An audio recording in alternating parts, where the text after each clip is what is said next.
don't give me a theoretical lecture about how we should be going about about our discount rate or anything. I'm like, don't like. There's certain aspects of like academia that doesn't necessarily translate into real life. Be conscious of that. Be conscious that you're probably coming in working with very stressed, high tempo people who've been doing this for a while, and they're trying to find the most practical way of doing things.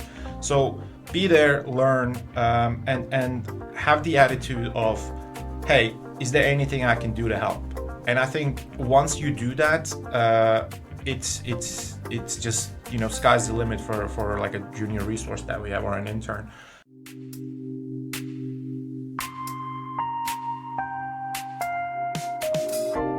Hi, my name is Aaliyah Friedman. I'm a full-time MBA and one of the co-producers of Imperial Investment Insight Podcast, or IP.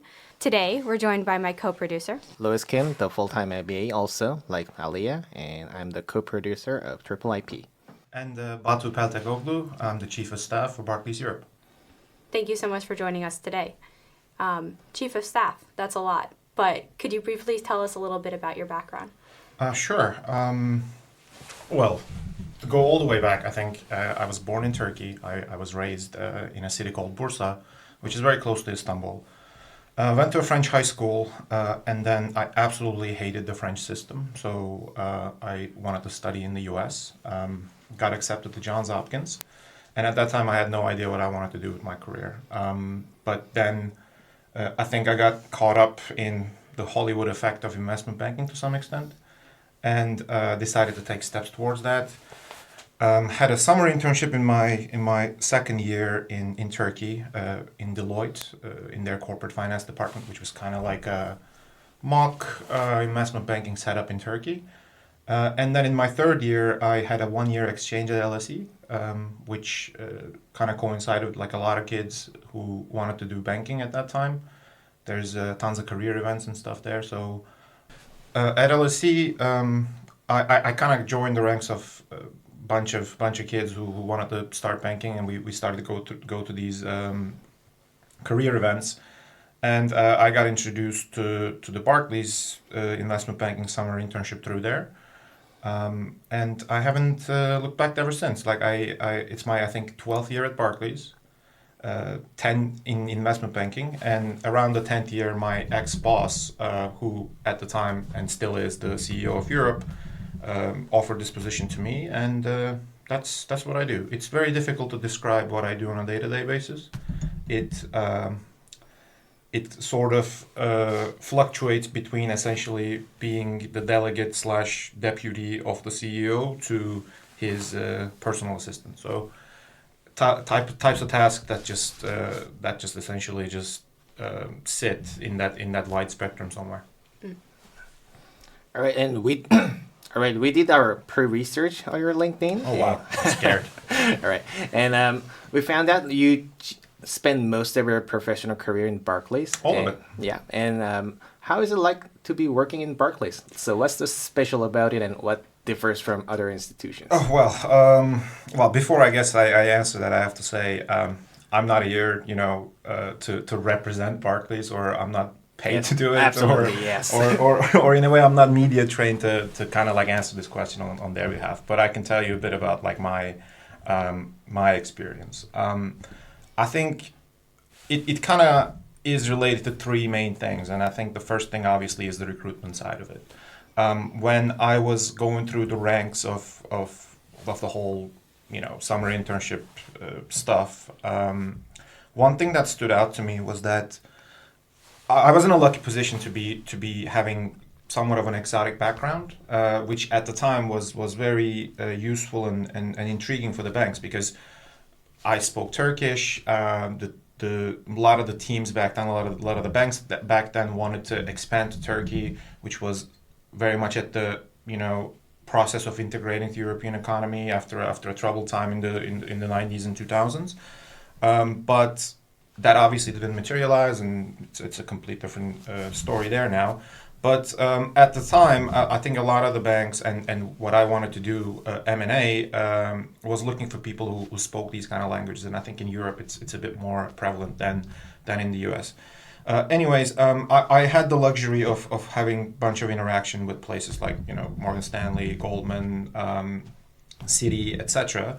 And out of those experiences, I think, interestingly, Barclays was the place that essentially made me feel like they were interested in me rather than the skill set that I was going to bring. Because a lot of the banks, they're looking at these as a way to just get to some extent cheap resources, good smart people that they can mold into good employees one day. And what was quite interesting about Barclays is that when I was sitting down with them for an interview, they didn't really, start off with like, oh, tell me how you do a DCF or whatever. They actually wanted to get to know me. And there was a guy, I think, who moved on since then, but Marcus Jackson, I don't remember, I always remember his name because he has like the name of a basketball player. We had a 25-minute interview where we simply talked about, I don't know, what he does outside of the work, like, and his point to me was, look, if you can have a meaningful conversation with a stranger for 25 minutes, then you can share a taxi ride with a CEO, or you can essentially convince the corp dev guy to go ahead with your idea, etc. So it's all about like personal connections. And I think as I moved on from there to more senior positions in the bank, I realized that to be the case. And I think in that sense, Barclays being invested in me as a potential partner, as a potential employee down the line made much more sense to me than just a skill set that I was going to bring for a lot of places. The second thing, obviously, it doesn't just end with recruitment, right? And again, like I'm saying, I'm not trying to market my place, but I was very lucky enough to be surrounded with people who had a genuine interest in my well-being, my career, and where I was, going. I was in a fantastic team, FIG team, at Barclays, FIG M&A. We covered financial institutions primarily. I had a fabulous boss, Mike Lamb, who was leading the charge at that time. Then my current boss, Francesco, joined, and we had a fantastic team back then, where you genuinely felt like you were there with people that cared. I'm not saying it wasn't like there was a lot of hard work. There was a lot of difficult times. Obviously, it's all up and down, but there was this underlying sense that something was nice about it. And I think the final point with regards to just 12 years at Barclays is that I think ultimately the place, the people, its culture allowed me to be myself. It didn't try to force me into something that, it didn't try to force me into a banker image or some form of like a profile that they can promote, right? Like they just let me be, and all the tasks, responsibilities, etc. that start to shape as per my personality. I think that is unique, that you don't get a lot in places like banking. Glad that DCF doesn't matter that much, because Alia and I are having a hard time figuring that out in our corporate finance class. Yeah. Interestingly, I mean, I think one thing that is quite important to note there, and I think that kind of relates back to my answer as well, like there are people like that when you interview who just want to get to know you and, interested in you because they know they know under it that those kind of technical things you can teach, right? It's very easy for me to teach a junior how to do evaluation, etc. But it's not that easy to have that unique personality that we require as a teammate, and I think that is quite important to have innately, because you can't teach that. And one thing I guess I have to say, they will never listen to this, but I was very I was very lucky to be in the same class with 4 guys in my team. If I can give a shout out from here, I don't know if they'll ever listen, but Olwin, Rafe, and Zaid, when you're going through the same struggles or same work-related problems in a very high-pressure environment, and you stick around in, like, I think we were together for almost 6 years, like from our analyst 1 years to late associate years together. And you create a camaraderie and you start to build the DNA of a team that starts to shape around you, because then the recruitment is done in the same way, right? Like when you go talk to juniors or like students, you're looking for people that can integrate into that. And I think that also, I think, incentivized me to be more part of something that we were building for the future. I think that's what really interested me at Barclays for the last 12 years. I just want to follow up on that and ask, so what makes a great Barclays teammate? That, I think, that's a $1 million question, but like it really changes from people to people, right? Like, but at least my priority is just sense of responsibility and dependability, because like people have different quirks and different ways of dealing with things, the different ways of working. To give you an example, and I'm not gonna name him because that he might get in trouble, but like I had a junior teammate who I worked very closely, and he was Italian, and he really wanted to spend his summers in Sicily, right? Like, but obviously you can only take, I don't know, 2 weeks, 1 week, whatever in the summer. But he said, look, this date to this date, I want to be there. And he would go and work. I knew that, if I needed him on a call, if I needed him to do something, he was going to be around. He was going to be, present. And that's the most important thing, because you can't just force people to be like or act in a way that is just not working for them. And those kind of goodwills that you generate with people and teammates, that is quite useful, because down the line you can rely on to do things. Same thing happened with me. Like when I needed some flexibility with my studies, etc. down the line, like these people were there to step up and essentially cover for me. That's one thing. I know it's very like medieval to think about it, but you were in the trenches together, so that the guy that you're relying on, that you're basically just what you need is someone that you can full on rely on and just trust that person. That's what I need in a teammate. And it doesn't matter junior, senior, like it's just that dependability and sense of responsibility. I was just going to ask, so when you said strong sense of responsibility, and then going back to the recruiting thing, how do you screen for this in the interview of? It's interesting, because no matter what sort of task or assessment center I do, I think there's something innate about that. Like you look someone in the eye and talk for like 5 minutes, and you have a kind of like an idea what kind of a person they're gonna be, right? And I don't know, like you look for certain. You don't necessarily look for buzzwords or pet peeve answers or anything like that. It's more so just the vibe that they give to you. And I don't know, I think I'm the last generation who kind of played in the streets to some extent. And there's something about that kind of teaches you as a kid, like, oh, look, this guy is someone that I can somewhat rely on. This guy cannot. Like those kind of like, I guess, very innate social interactions we had in the very early years of our lives, that kind of shaped the way that we think about people. And honestly, like if you go on an interview, for example, there's no right answer that you can give to me in that sense. It's just the feeling that I get when I talk to you.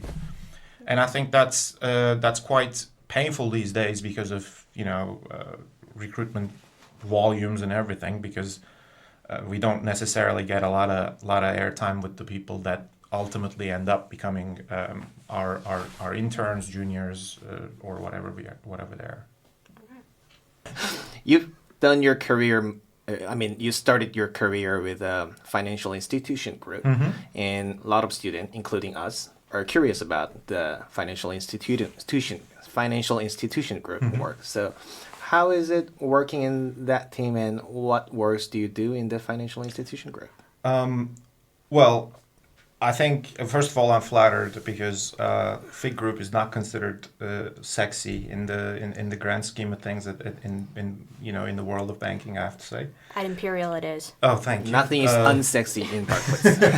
But well, to start off, like, did I knew?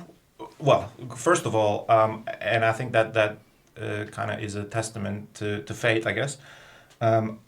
When I was recruited as an intern, and I don't know if it still is the case, you make certain preferences as to which groups, which teams you want to go to, but ultimately it's the company that decides where you go. I had no idea what FIG was. I had no idea how to value banks or anything of that sort. And at the time, I wasn't specifically interested in it. They put me in it because there was a big Turkish project going on, and they basically needed someone who spoke the language. But interestingly, dynamics of FIG is completely different than any other coverage group that you can have out there. First of all, the whole financial statements and the way that you approach to them is different. And it's unique to FIG. Like a lot of the bankers that you have, for example, if they're covering industrials, yes, they may not necessarily know what the KPIs, etc., for CRG is, that is Consumer Retail Group, but the underlying mechanisms of approaching financial statements, valuing companies, etc., they're all the same. So after a small transition, they will be able to do, what a CRG banker does. Whereas in FIG, that's not the case.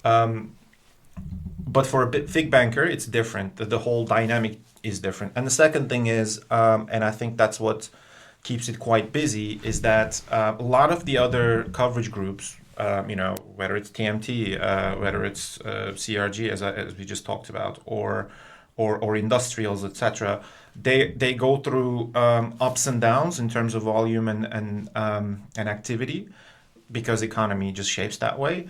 Whereas on the financial side, you do need financials when times are good for growth. Whereas on the flip side, when times are bad, you also need finances to just make sure that you're staying afloat. So banks, insurance companies, pension companies, whatever you can think of, there's constant volume and activity around that. That keeps it very dynamic. That keeps it very busy. That's the way. That's why, if you go to and talk to a lot of bankers, especially the junior ones, they don't want to be in the FIG group because the hours are a bit worse and activity level is a bit higher, and it's niche in that sense. Can you quantify what you mean by the hours are worse? Oh God, I hate that question because it really varies. It's not a 9-to-5 job, and I'm sure if my Barclays corporate comms teams listen to this, they're gonna be horrified by it. But ultimately, as I said, it's a sense of responsibility thing, right? I never shut off my laptop and went home knowing something on the background was still needed to be done. That's just how culturally the whole industry kind of works, right? And there have I was at a time, especially in my junior years, where some horrific things happened from a work-life balance perspective, and I think I was in that lucky phase where banks and the entire industry was taking some initiatives to make sure those kind of things don't happen. It was going really well for a while, and then I think we started to go back to our old ways, especially after COVID. And I saw something on the news, I think around a couple months ago, and that was really sad. When these kind of things happen, I think we need to take a moment and look back and see, where we are doing something wrong. And problem is never around, let's set a time and then everybody needs to be out by then type of thing. It's more so as to just being people managers. A lot of the bankers that I know, and that's why in the industry we have this such turnaround, they're not good people managers. I was very lucky to work with very good people managers, but they prioritize objectives and they prioritize tasks rather than people. That's a very short-term vision of dealing with things, because yes, you can get the pitch book out. Yes, you can make sure that that presentation is ready for the client for 9 a.m. Monday morning, but ultimately you are digging through someone's patience and someone's well-being. Yeah. In many instances, and you got to be able to see that and act accordingly. Just I know I dragged the answer a bit, but what was also kind of unique to Barclays is that in my internship I wanted to quit twice because of how different it was than my expectation of what banking is going to be from a volume and hours perspective. And as I was on the brink of quitting twice, my line manager at the time took me out to grab ice cream. And we literally spent an hour talking about anything in life. And that you don't really that's also unique. That not a lot of people actually make the effort to take it away from like their busy day and actually sit down with an intern for an hour and like talk about how well they're doing, etc.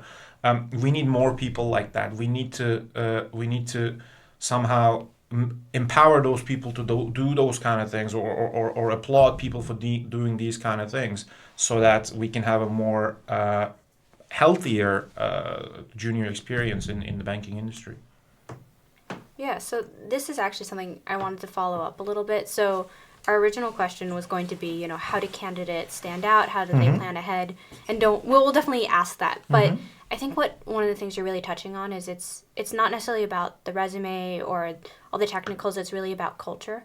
And so how do you recommend students who are in undergraduate, like what sort of extracurriculars or things should they be focusing on so they come as like these fully well-rounded people that you see on the back end? So there's a cookie cutter answer to this, and there's a more like a more, I guess, personal answer that I can give you. The most important thing I think the students need to do, and I'm very sorry that our life is essentially going in that direction, but I had the luxury when I was going through internship applications, etc., to essentially not know what I wanted to do. I feel like we lost that luxury because a lot of kids, they're very competitive, and you guys all are like incredibly smart.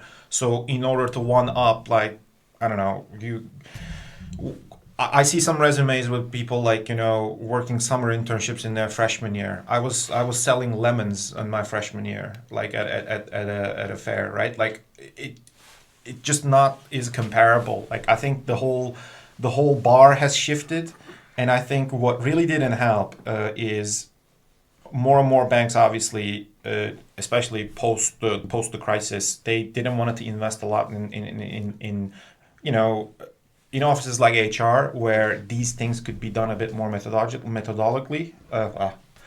But what they did is essentially integrated more people or integrated more AI into it.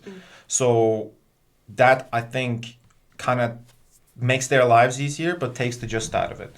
So I'm sure there's a science to CV building. I don't know. I don't know the answer to that.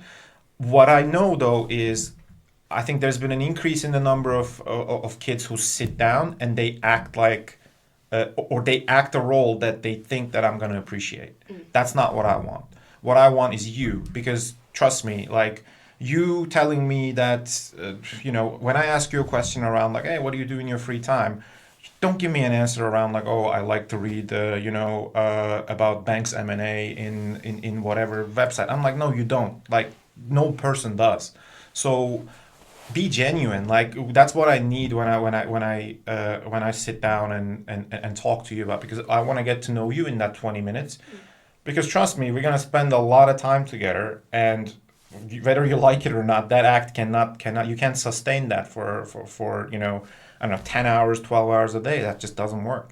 So what I would recommend students to do is essentially first take a look at themselves as to whether or not they want to do this genuinely, or this is just, as I kind of walked into it, is it just because of some Hollywood effect kind of thing?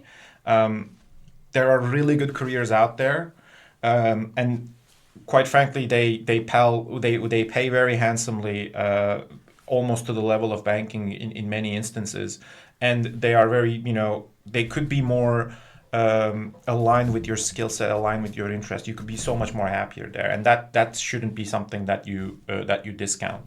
And the second thing is, I think more so than now than in the past, you need somewhat like a step by step in each year.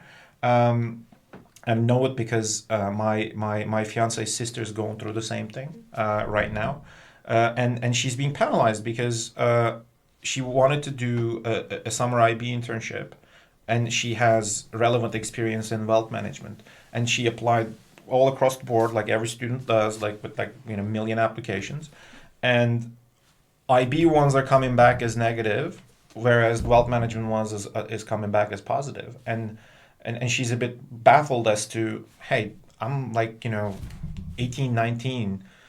I should be just experiencing different aspects of a career before I get to choose what I'm doing. Whereas I think the tables have flipped a bit now, where since there's so much volume and so much talent out there, companies can just see who could be kind of like their day one help, if that makes sense.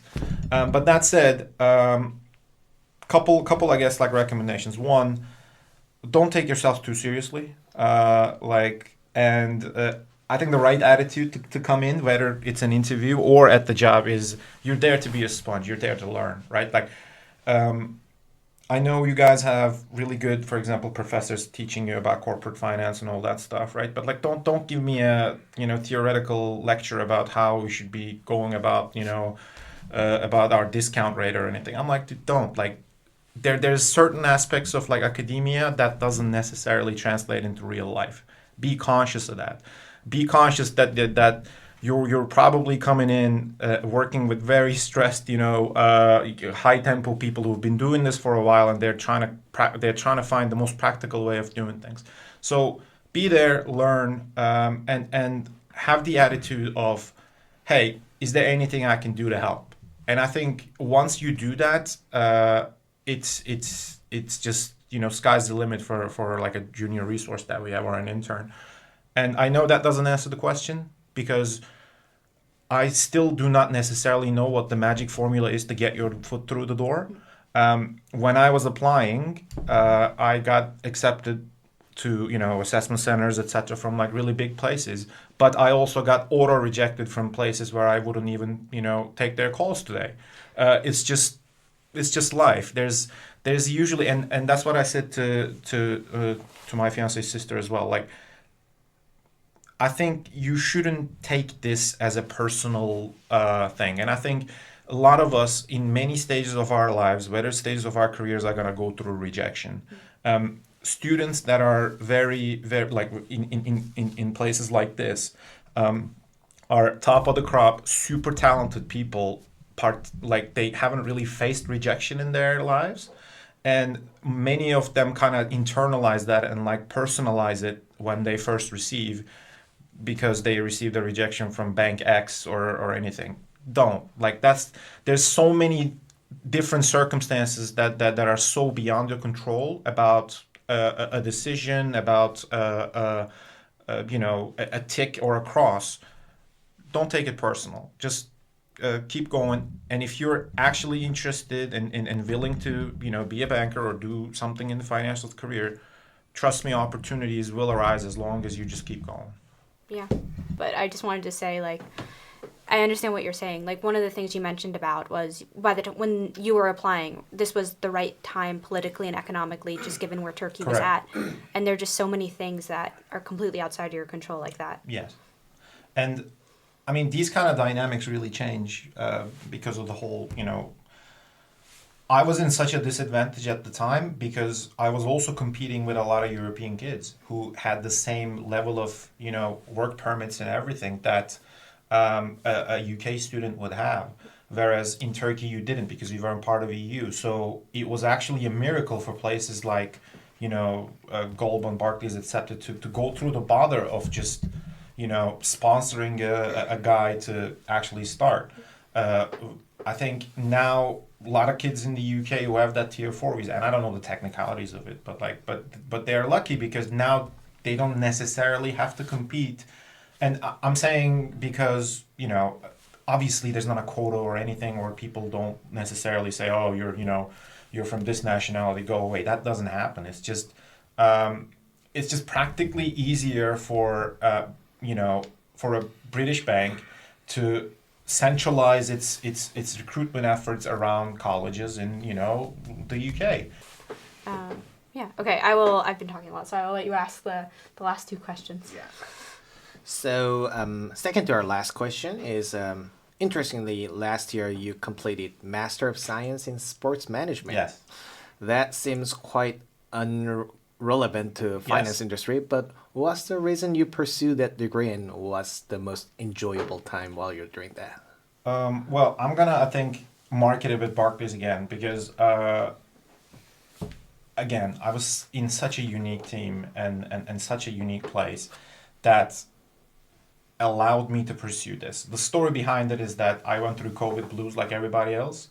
I was working in my kitchen table in Canary Wharf for like 13 hours a day, having horrendous back pain and trying to pick up like yoga poses from the yoga app, whatever that people used to have.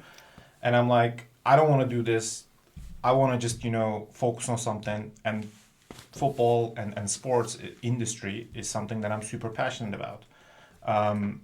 And at the time, I, booked a conversation with my manager, and I said, Luca, I want to quit and go to Switzerland to do 1 year FIFA course about football. And he's like, okay, let's have a conversation about that.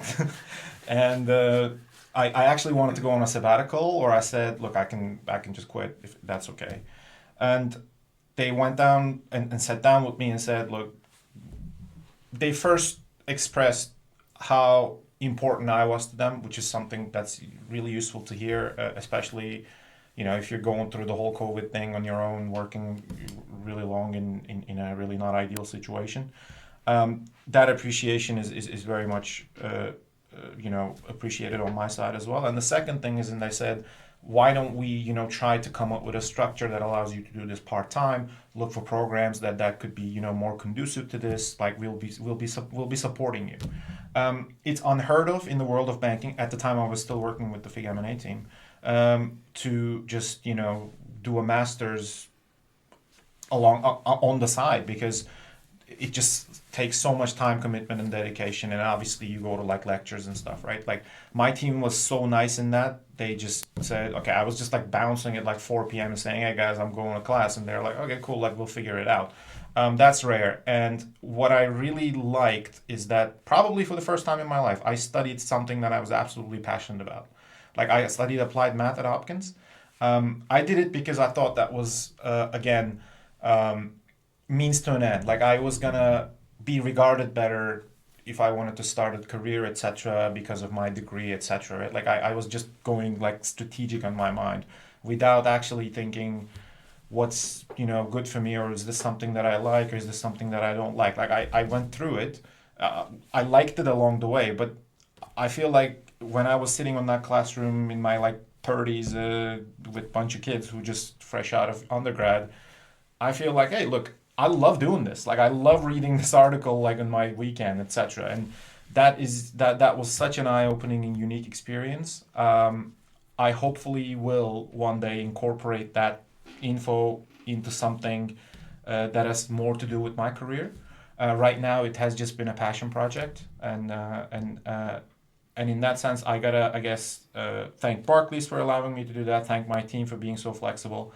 Thank my fiance and friends, because I absolutely ignored them for 2 years because I had to do all this for the weekends, like my sense, and I think it goes back to the conversation we had earlier, right? There is something about you picking your career, you're making career decisions. A lot of even myself, like at the time, and a lot of the kids today, they make these decisions with their minds. They're thinking what's next. They're thinking what's where is the bank, or like which one is the bank that I can go and people think better of me for my next position or whatever, right? I think that's fine, and surely that's a good like formula to go to places in your career. But I genuinely think, and I don't want to sound all like eat, love, pray, but like there is something about your heart that essentially gives you a signal as to what's right and what's wrong. I was very lucky because I followed my heart to pick Barclays rather than another place, and that kind of culminated into these incredible 12 years that I had with the place, right? Because I knew in my deep down in my heart, I'm like, these are nicer people. I like this better for me, and that kind of worked. So my, I guess, recommendation, and I know it feels a bit like, preachy from an ivory tower for like a kid going through the whole hustle of trying to get into a bank. But if you have choices, just incorporate some of your emotional side to it as well, because just trust me, it could potentially be better for you in the long run. Just curious, You a fan of any football team here? I am I'm a big fan, not just a fan, like a big fan of Galatasaray, a Turkish team that Where Didier Drogba used to play. well, yeah, correct, yes. We have this weird fetish of bringing people past their prime and giving them incredible stadium chants and stuff. Love it. But okay, no disrespect to Didier Drogba, he's a legend, obviously. But Turkey is unfortunately almost like a last stop before career end for a lot of key players. Well, still one of my favorite manager, Jose Mourinho, is in He's Turkey. there, yes, Yeah. and he's at our arch rival, stirring the pot as usual. Interesting guy, but hopefully we have the derby that we have with Fenerbahce is in I think 2 weeks time, and that will be kind of like a title decider. Indeed. We can do a full podcast on football. We'll have you back. But, yeah, exactly. Definitely. I was actually going to say that maybe we should wrap up, but we were going to ask what advice, but I thought your last answer was so it's a good ending. So I guess maybe I'll just say thank you so much, Batu, for coming in, hanging out with us in South Kensington for today's session. If students want to connect with you, what's the best way to reach out?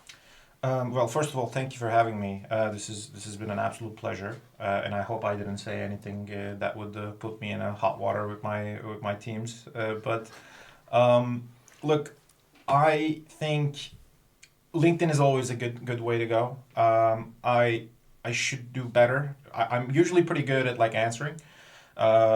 I should be better, and I will spare some time, especially after this, if anybody wants to reach out and ask any questions about Barclays or I can at least refer them to our campus program if that's of interest. Any personal questions, with my career and everything, I'm happy to answer them. I do believe in the power of mentorship because I had people whom I essentially just call and ask for advice. And their answers kind of shaped some of the things for me, and I think that's very powerful. Even if I am not the right person, I can try to point you in the right direction. Hopefully, they can try LinkedIn, and I'm not gonna say it, but I think it's very easy to crack the corporate email formula. So they can I'm sure find a way to reach out on my Barclays email as well. Okay, thank you so much. Thank you very much. Credit to our producers, Aaliyah Friedman, Louis Kim. Head of Marketing, Samhat Raman. Juniors, Ken Zhang, Angie Zhao. Head of Scriptwriting, Alfred Choi. Juniors, Aditya Mutha Kumar, Kwan Lin. Head Liaison, Lucrezia Poloni. Junior, Ekaterina Vitor. Head of Audio, Isaac Chu. Junior, Cyrus Lee. Head of Sponsorship, Sami Liu and Vladimir Dmitriev. Juniors, Leo Lee, Jamila Tabet, Utkarsh Jetli. As a reminder, the purpose of this podcast is educational content. Our stock pitch is meant to showcase student research and how to perform a pitch, not to be taken as investment advice.